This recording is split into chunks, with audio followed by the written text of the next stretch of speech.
UNgqongqoshe uthi abantu bokuqala okwabikwa ukuthi banalesi sifo bahlonzwa mhla zinhlanu kuNhlolanja kulonyaka kade bevakashele eMalawi.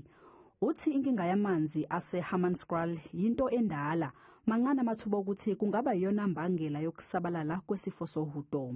This current outbreak, we can trace it to the beginning of the year.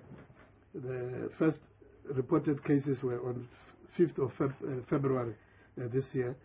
This was the case of two sisters who were diagnosed, who were resident in Johannesburg in Diepsloot, and who had traveled together by bus to attend a funeral in Malawi.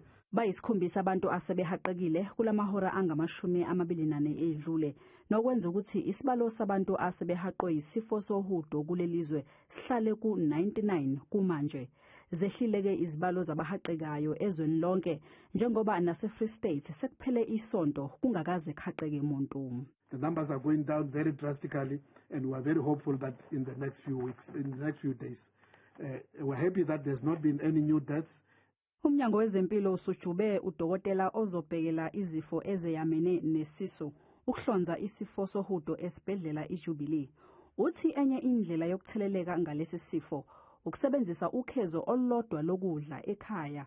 Kuqhuquzelwe abantu ukuthi bageze izandla ngamanzi anensipho, ikakhulukazi ke uma beqeda ukuzikhulula.